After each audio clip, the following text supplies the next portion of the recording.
Assalamualaikum teman-teman. Nah, kali ini saya kedapatan tugas dari sekolah ya. Karena sekarang sedang social distancing, maka program-program sekolah saya dilempar ke rumah ya.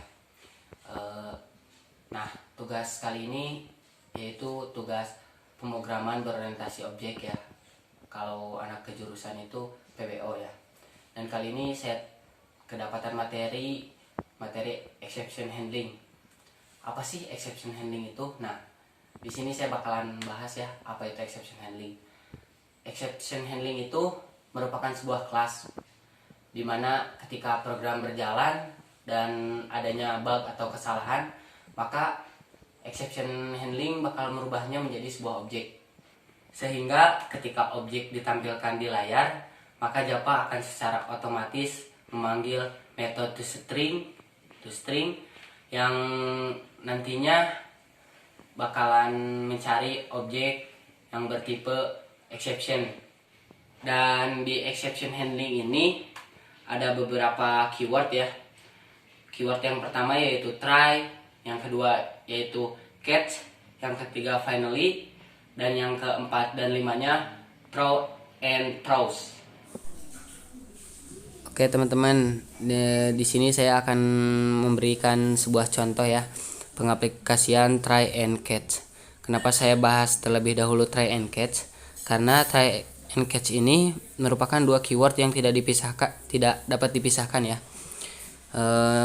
Saya udah memiliki public class try. Nah, ini public class try.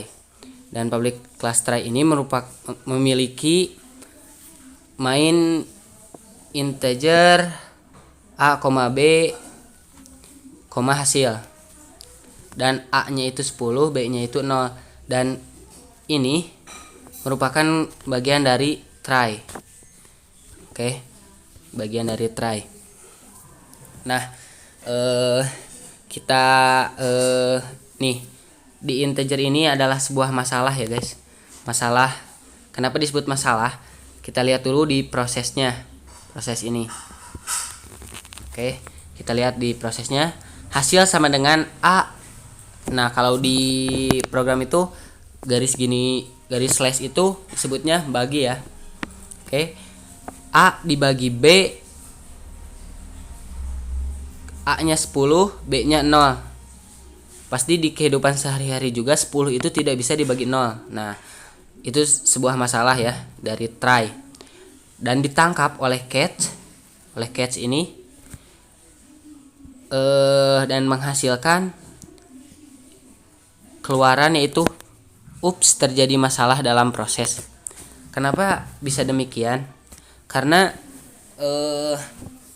si try ini bisa juga disebut melempar kepada catch ya. Melempar kepada catch, dan catch akan mengeluarkan ups, terjadi masalah dalam proses.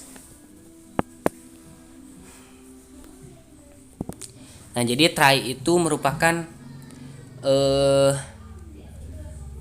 penganalisis. Kalau itu guys, try itu merupakan penganalisis adanya sebuah masalah, dan catch ini memberikan pemberitahuan ya guys bahwa di try itu ada masalah. Nah, selanjutnya nanti akan dibahas di finally. Oke teman-teman, lanjut ke finally ya. Di finally ini, nah finally ini ada cuma simple kayak gini ya. Cuma mengeluarkan, bentar. Nah, kita ganti dulu warna putih. Cuma mengeluarkan keluaran atau perintah keluaran pemberitahuan ya. Kenapa dikatakan begitu? Karena fungsi keyword finally itu adalah pengeksekusi dari bagian try dan catch. Jadi pengeksekusi dari bagian ini.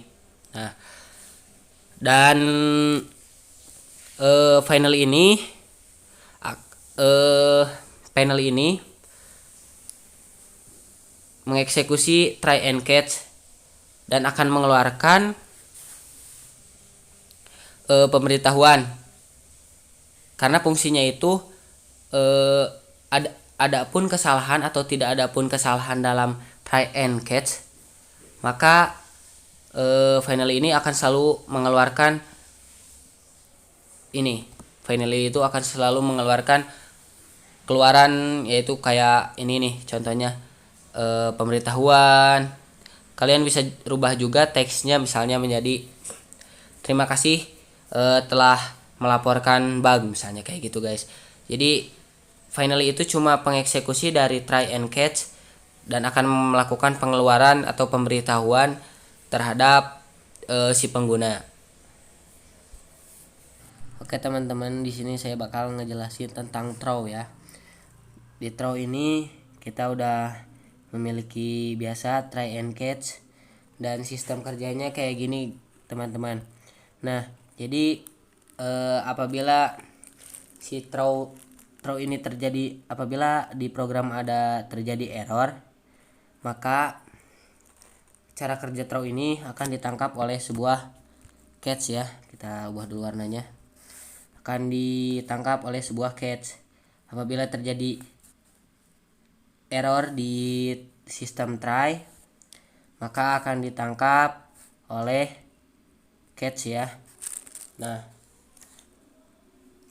lalu si catch akan mencetak sebuah pesan juga. Nah, ini pesannya telah terjadi kesalahan. Nanti saya akan jelaskan perbedaan antara throw dan throws.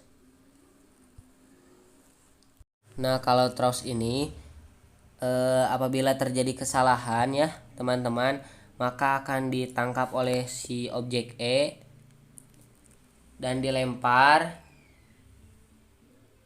melalui metode ya, metodenya. Jadi metode yang diambil nanti si E ini bakalan ngecetak ini lagi guys.